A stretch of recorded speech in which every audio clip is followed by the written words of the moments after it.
untuk kita semua, timnas Indonesia naik ranking FIFA, gimana sih?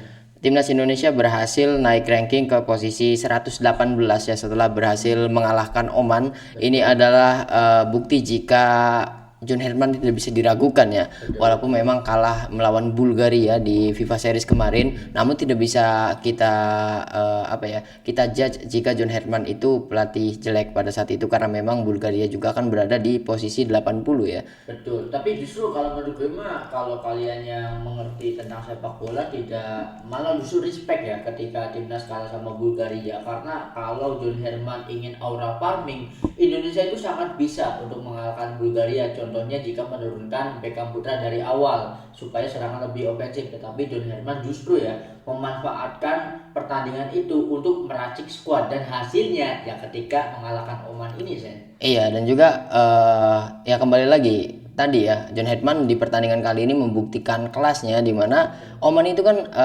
enggak, Bulgaria itu levelnya 80-an kalau nggak salah. Sedangkan Oman itu levelnya lebih tinggi walaupun cuma satu tingkat, yaitu 79.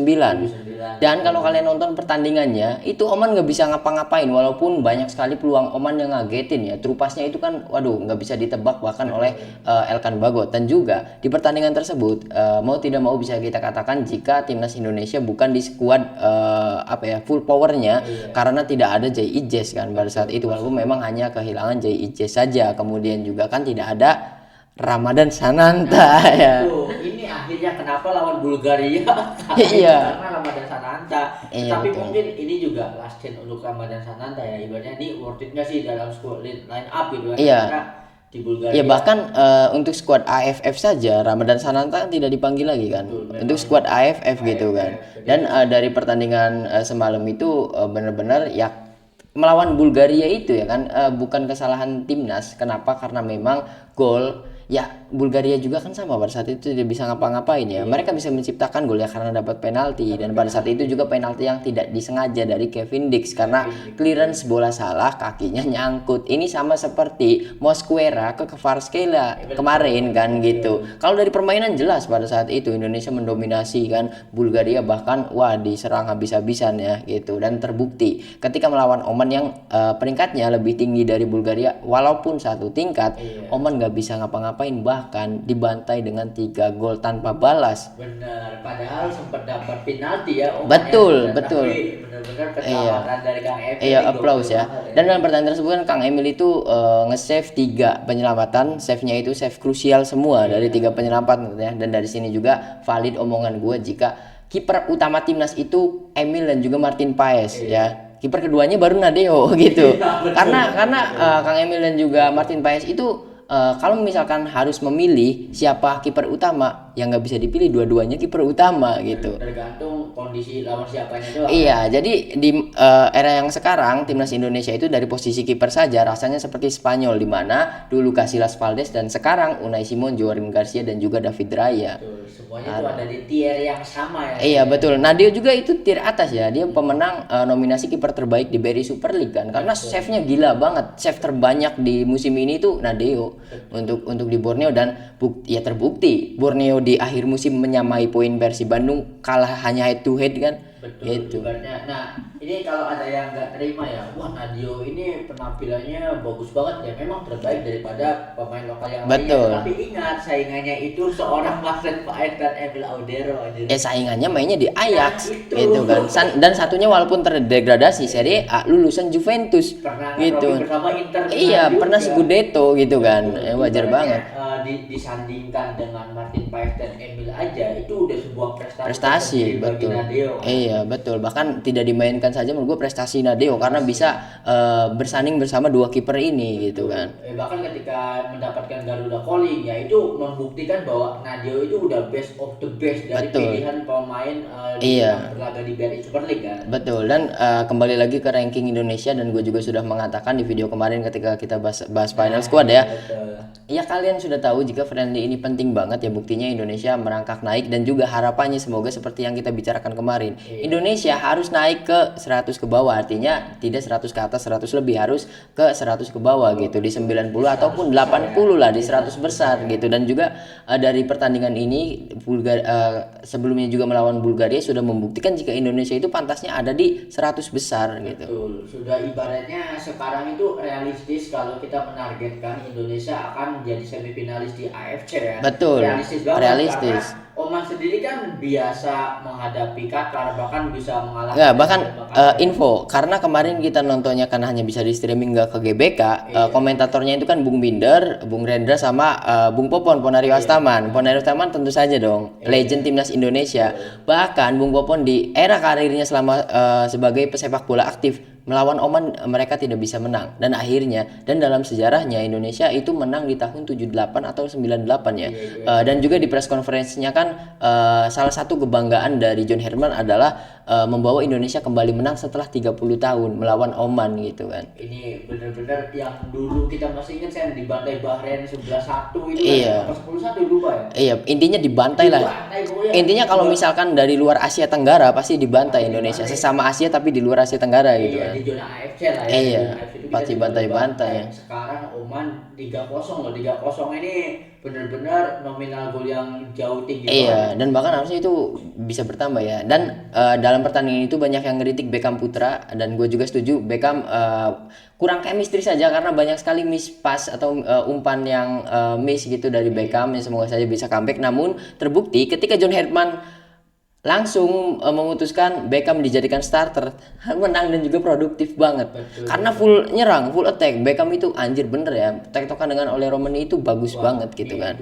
Wajar banget Adam Alis ngomong Ole Romani itu cocok di Persib katanya kan, karena memang permainannya cocok dengan Beckham gitu. Beckham. Makanya kan sebelum lawan ini juga gue udah prediksi chemistry-nya itu bagus, ibaratnya bisa sama bahkan melampaui chemistry dengan Marceng gitu Iya, kan. dan kemudian satu lagi ya, kalau kalian lihat pertandingan tersebut, Indonesia di bawah tangannya John Herman itu lebih canggih dari Sintayong. Kenapa tuh? Dalam satu pertandingan kita tidak bisa menebak formasi Indonesia karena Bung Binder selalu bilang, semua komentator bilang, ini strateginya gimana? Karena dari 4-3-3 berubah ke 3-4-3. Jadi back itu di ketika baru pelit pertama itu back 4.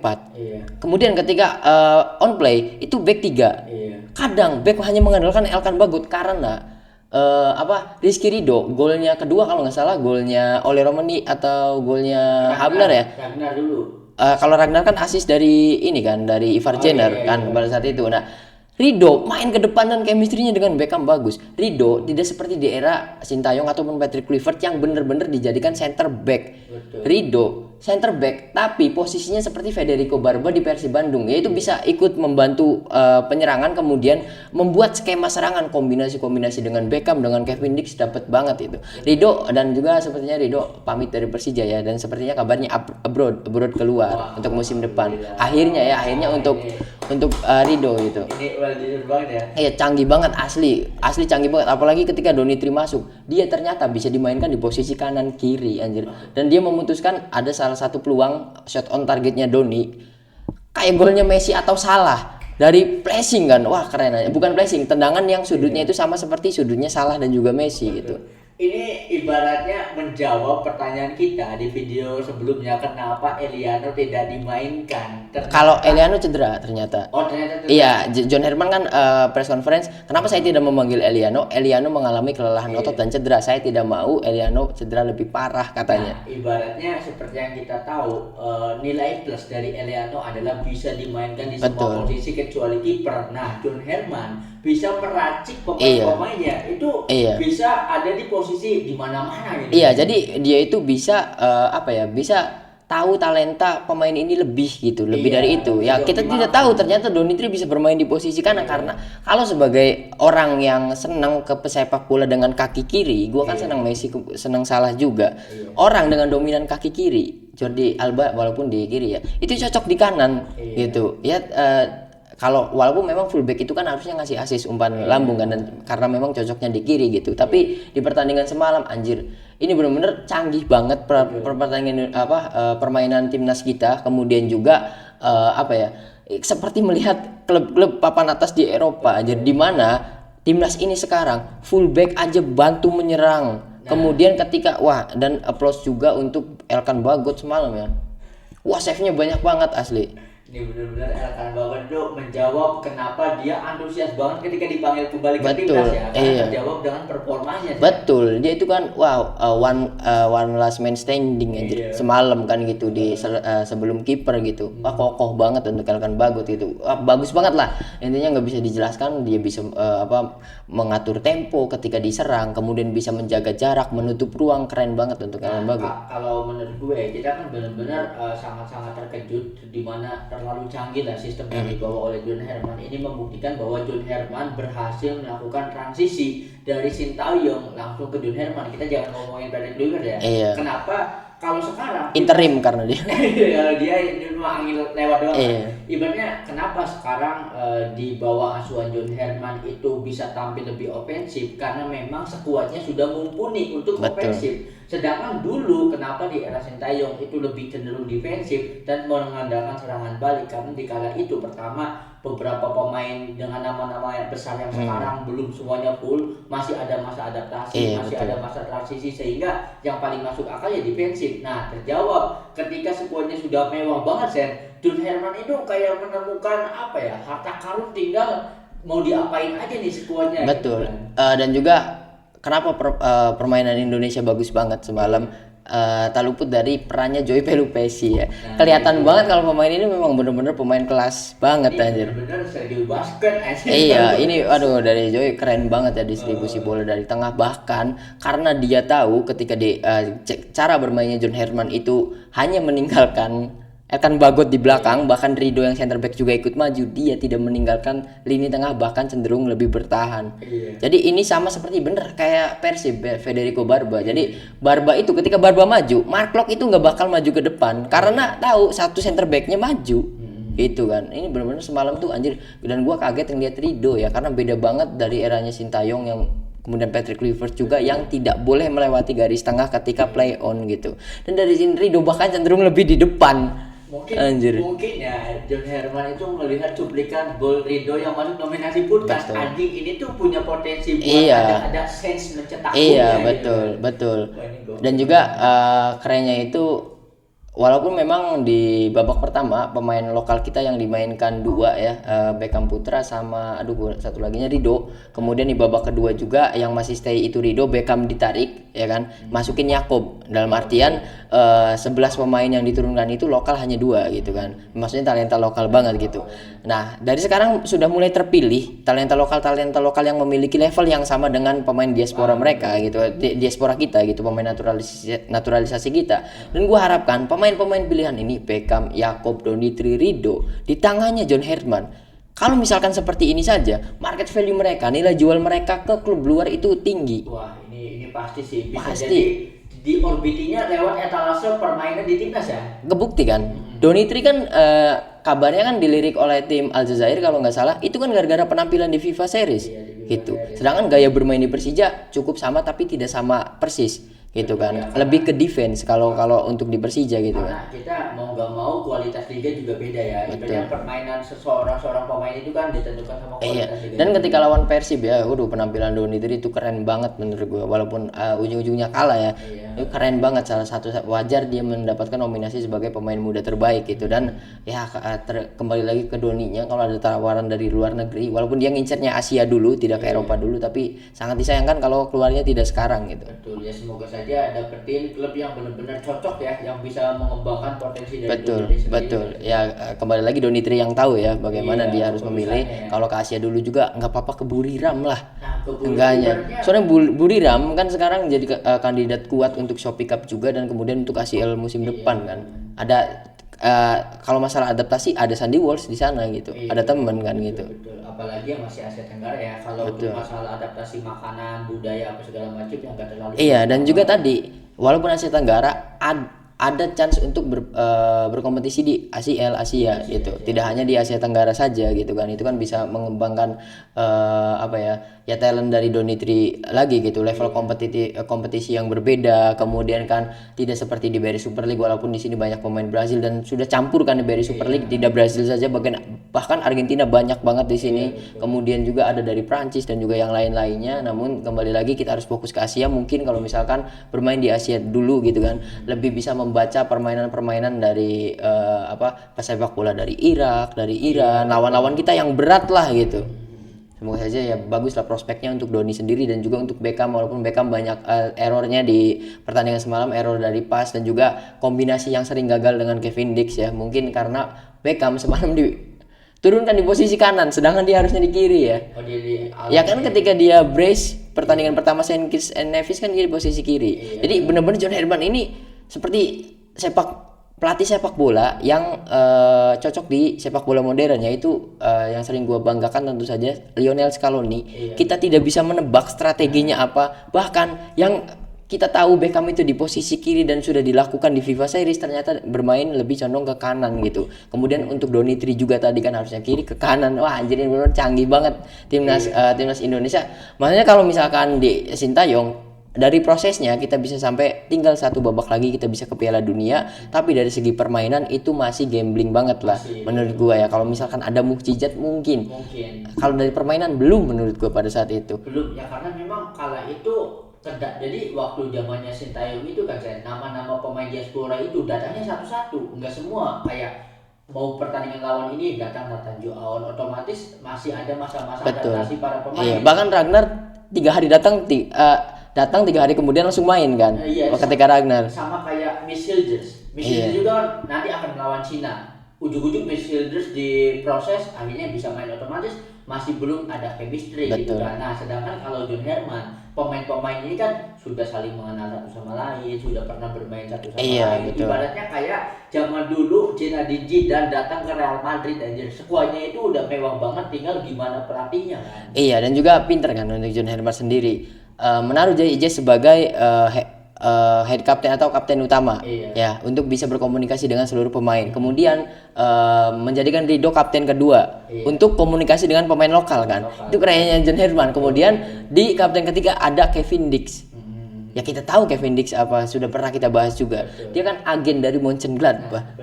Kan gitu. Apalagi di Mönchengladbach dia sosok yang paling dihormati kan. Betul, bahkan iya makanya dia dikasih wewenang untuk membantu talent scouting kan. Itu. Keren banget lah untuk John Herdman, dia tahu juga skuad ini seperti apa, dan juga tadi ya masa adaptasi dari pemain ini dari eranya Sintayong sudah selesai. Kemudian menurut gua missing puzzle-nya Sintayong adalah bahasa, missing puzzle-nya Patrick Kluivert adalah sepak bola. Nah tapi keuntungan dari kelebihan dari Sintayong itu adalah sepak bola ya kan. Kelebihan dari Patrick Kluivert hanya di bahasa, komunikasi, dan semuanya ada semua di John Herdman, bahasa. Oke kan, Inggris semua, tidak ada masalah komunikasi lagi, tidak perlu translator lagi, karena pemain lokal juga kan sekarang bisa bahasa Inggris semua kan. Bahkan Rido juga kan sudah bisa menerjemahkan kan itu. Iya betul. Kan. Nah makanya jadi nanti tidak ada momen ketika Beckham dan juga Mark Klok dianggap ngajarin JIJ. Padahal sudah klarifikasi jika JIJ tidak mengerti apa yang diucapkan wasit. Dan itu, jadi Mark Klok sama Beckham itu yang dimaksud itu diterjemahkan ke Inggris kan, gitu. Bukan ngajarin. Iya, bukan ngajarin. Bukan nakal. Ibaratnya ya ini benar-benar canggih banget ya. Bahkan ya, nah kalau menurut gue Patrick Kluivert itu cuma jadi tumbal. Kenapa jadi tumbal? Kehadiran Patrick Kluivert itu meredam ekspektasi yang terlalu tinggi dari publik sepak bola Indonesia di zaman era Coach Sintayong. Sedangkan performa Coach Sintayong itu bagus, tetapi dihajar sama ekspektasi pengen juara apa, pengen lolos Piala Dunia apa segala macam, sehingga itu kan menimbulkan konflik internal ya. Tetapi kehadiran dari Patrick Kluivert itu meredam ekspektasi, sehingga untuk sekarang ya ekspektasinya agak sedikit diturunkan lagi ya, sehingga nanti progres yang akan dilakukan oleh John Herdman ya ini benar-benar tidak terganggu dan ekspektasinya itu udah mulai make sense. Seperti yang gue bilang, kita ini jangan terlalu berharap pengen lolos Piala Dunia dulu, minimal jadi semifinalis AFC dulu. Kalau sudah ada di semifinalis AFC, nah barulah kita pede ngomong peluang untuk lolos Piala Dunia, sedangkan permainan yang sudah disajikan oleh John Herman menghadapi Oman ini kita udah memang layak lah, lebih dari layak gitu. Iya, layak banget menurut gue ya, karena membuat tim ranking 79 tidak bisa ngapa-ngapain, walaupun memang perlawanan Oman itu bagus banget ya, banyak sekali peluangnya. Kembali lagi ada Kang Emil di belakang, ada Elkan Bagot juga gitu. Dan dari sini juga kan kita sempat membahas regenerasinya Jay Ijes. Di pertandingan semalam, masa depan cerah ada di Elkan Bagot ya. Regenerasi sudah ada. Wah, benar-benar Elkan Bagot itu bisa menjadi sosok penggantinya Jay Ijes gitu. Ya, karena ada Elkan Bagot, Rido bisa enjoy ikut bantu penyerangan gitu. Wah, gue canggih banget lihat Rido semalam asli. Benar-benar ini keren-keren banget ya. Kalau misalkan AFC edisi selanjutnya ya pasti jadi semifinalis. Bahkan menurut gue pantas jadi finalis, asal jangan ketemu Jepang dulu. Betul, makanya kalau menurut gue mah kalau sudah terbiasa masuk ke semifinal AFC, nah kita barulah layak ekspektasi lolos Piala Dunia, nggak kayak progres yang dulu. Ibaratnya terlalu advance ya perjalanan dari Coach Sintayong, sehingga tidak dibarengi dengan ekspektasi yang sesuai, yang realistis gitu kan. Jadi itu yang merusak, makanya kehadiran Patrick Kluivert itu jadi tumbal aja sih kalau menurut gue ya. Ya semoga saja nanti pandangan-pandangan para pecinta sepak bola Indonesia ya agak lebih berpikir lebih positif lagi lah sama progres baru, karena mau gimana pun ketika dilatih sama John Herman ya memulai dari nol lagi progresnya gitu kan. Iya, dan juga kan ya sudah terlihat kekecewaan fans timnas itu masih ada karena tiket penjualan GBK tidak habis sampai hari H ya, 38.000 padahal susah dijual dan juga segala macam. Tapi menurut gue ya kembali lagi tadi itu bagus karena tidak mengganggu proses John Herman yang terbebani ekspektasi ya. Betul. Itu bagus banget. Karena memang ya ini juga ya di satu sisi itu resiko kenapa antusiasme tidak sama kayak seperti era Coach Sintayong, tetapi mungkin akan ada fans atau supporter timnas Indonesia yang benar-benar nantinya akan jatuh cinta ke John Hermannya ini, apalagi sudah pembuktian dengan performa yang luar biasa ya ini. Apalagi kan ada debut dari Matthew Baker ya. Iya, betul. Pemain termuda kan katanya. Iya. Dan juga ini ya, untuk Matthew Baker itu dia itu tidak, ketika dia masuk di menit kalau nggak salah 80, dia itu tidak melakukan kesalahan satupun. Iya, itu pemain muda masih 17 tahun ketika di level senior, bahkan level seniornya itu langsung menghadapi tim internasional Oman gitu dengan ranking yang lebih tinggi, dia main enjoy banget. Waduh, benar-benar tidak salah ya, pendahulu kita nebar bibit gitu. Benar. Tidak salah ya. Karena akan berbalik lagi ya. Iya betul Kak. Soalnya ya Ragnar aja yang sempat underperform, perform lagi anjir. Asli. Dan semoga saja adanya FIFA Matchday ini membuat karir dari Ragnar di level klub itu kembali naik gitu. Kembali dilirik sama klub. Betul, karena sudah terbukti Donitri sudah dipantau, Rido juga kan. Ya, semoga saja salah satunya Ragnar. Betul. Makanya ya apalagi kalau nanti kita berbicara AFC ya, ini benar-benar jadi etalase untuk menarik value pemain-pemain kita kan. Betul. Banyak kan. Wah, gue nggak sabar banget. Dan kasih plus juga untuk Kelvin Verdong yang 3 hari sebelum match itu memutuskan tidak bisa memperkuat timnas karena urusan keluarga. Akhirnya dia buru-buru satu hari sebelumnya langsung pulang ke Indonesia dan langsung bermain. Wah, ini benar-benar mau Bang Kelvin. Abang-abangan Champions League kita ya. Nasionalismenya sudah tidak bisa diragukan lagi. Tidak bisa diragukan lagi, apalagi kan pernah rapat DPR kurang ditambah lagi Kelvin Verdong anjir.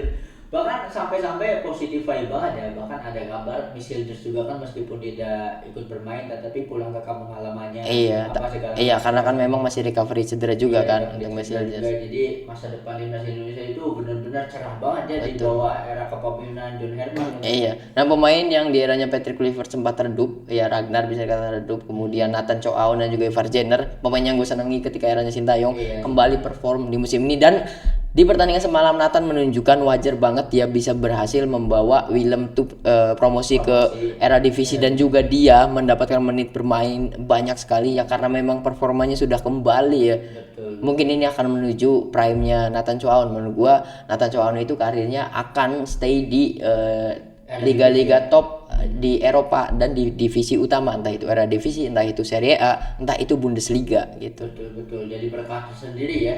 Karena memang lagi-lagi performa para pemain itu ya ada kaitannya dengan sistem yang dibawa oleh pelatih ya. Betul, Makanya betul. kenapa ketika di take over sama Patrick Kluivert permainannya agak kacau juga ya mungkin sistem yang dibawakan tidak sesuai gitu. Ya mungkin nggak bawa sistem. Bisa jadi cuma bawa narasi doang. Iya, Ya. mungkin dia sepertinya nggak ngomong sama sekali sepertinya. Sekali. Apalagi kalau kita ngomongin John Herman ya, kalau kalian pertanyaannya, wah hebat banget nih John Herman. Ingat bahwa John Herman itu kan pernah melatih timnas Kanada Dan membawa Kanada kan. dan membawa Kanada Ke Piala Dunia. Ibaratnya kan benar-benar canggih lah ibaratnya. Iya, dan juga harusnya kita bersyukur dan semoga saja tidak ada error dari PSSI. Nah itu dia. Ya, yang kita harapkan itu hanya satu, karena ada satu masalah yang mulai bentrok pendapat atau keinginan John Herman dan juga PSSI, di mana John Herman itu menginginkan timnas Indonesia agar sering away atau bertanding keluar. Iya. Gitu. Nah, untuk PSSI katanya itu ya boros lah, segala macam lah dan juga segala macam. Tapi untuk ekonomi yang sekarang ya make sense juga ya. Untuk ekonomi yang sekarang gitu, kita lagi gonjang-ganjing gitu ya. Mungkin kalau ekonomi sudah membaik di tahun depan mungkin bisa gitu kan. Dan tapi PSSI juga memberikan gantinya dengan membuat ataupun ya Erick Thohir lah menurut gue ini membuat kompetisi-kompetisi lebih banyak kan, seperti ada ASEAN Cup nanti September gitu, dan ada AFF gitu kan. Kemudian sering janji Erick Thohir juga kan ingin mendatangkan negara-negara kuat ketika friendly gitu ya. Targetnya kan Portugal, walaupun rumornya Portugal terus tidak jadi kan gitu kan, tapi kan itu ada di tahap pembicaraan resmi. Kabarnya Portugal yang menolak kan. Delegasinya sudah ngincer-ngincer Portugal ya. Ya kalau ya bukti dari Argentina. Argentina juga mau. Ya kalau ngomongin delegasi dan relasinya Erick Thohir, Iya. ketika Presiden FIFA Gianni Infantino mengucapkan selamat kepada Persib Bandung, itu kurang apa lagi? Ya kan? Benar. Kalau misalkan mengucapkan selamat untuk timnas Indonesia menjuari SEA Games, AFF atau apa, itu masuk akal.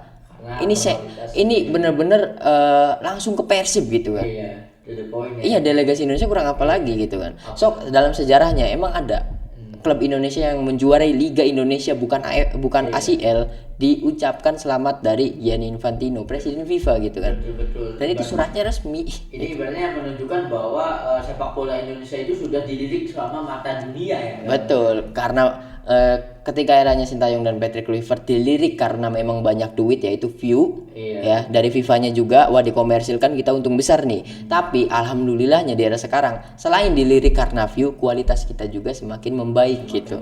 Jadi balance lah, tidak hanya view-nya saja.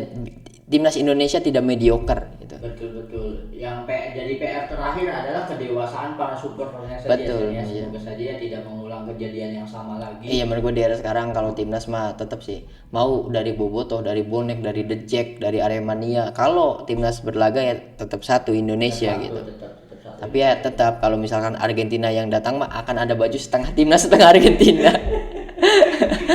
Semoga saja nanti akan rematch ya. Betul. Ya kalau rematch di stadion kita akan melihat jersey tersebut, jersey yang sebelahnya timnas Indonesia, sebelahnya Argentina tuh. Pasti ada ya. Pasti. Bisa rematch lagi ya. Seenggaknya ya bisa. Pasti rematch lagi. Argentina kan juara lagi nanti, juara dunia lagi ya. Akan didatangkan. Ya kita percayalah dengan delegasi dan relasi yang dimiliki Erick Thohir gitu kan. Pasti bisa. Soalnya udah kebukti bisa mendatangkan Argentina loh. Jauh-jauh dari Amerika Latin mau sedangkan Argentina kan di friendly. Kenapa gua tahu ya, karena gua ngikutin Argentina. Argentina itu membatasi friendly. Alasan kenapa Emiliano Martinez mengeluh, kok lawan kita kok mudah-mudah banget gitu kan. Tapi dari Alpha Selection dan juga dari Luis Scaloni dengan jadwal sepak bola yang padat banget, ya kita hanya bisa melawan negara-negara tersebut karena dekat, tidak menyita waktu dan tidak membuat pemain kecapean. Gitu. Sedangkan mereka berani ke Indonesia gitu. Bela-belain, iya GBK, walaupun ya Messi nggak datang gitu sama Di Maria kan gitu. Tapi seenggaknya masih skuad utama kan. Iya, masih ada Paredes. Iya, masih Rodrigo De Paul masih main. Marco kan yang dapat jersey Rodrigo De Paul ya. Iya. Meskipun kala itu ya duelnya Asnawi sama Garnacho. Iya, betul. So, ngomong soal performa timnas Indonesia, ada yang mau dibahas lagi nggak? Iya, mungkin karena video ini diupload sebelum tanggal 9, artinya, dan kita juga mau info kita akan relive melawan Mozambik nanti ya. Tanggal 9 nih restream, kita akan live reaction tentunya di channel Sliding Tackle ketika laga friendly match day kedua melawan FIFA match day kedua melawan Mozambik nanti. Betul.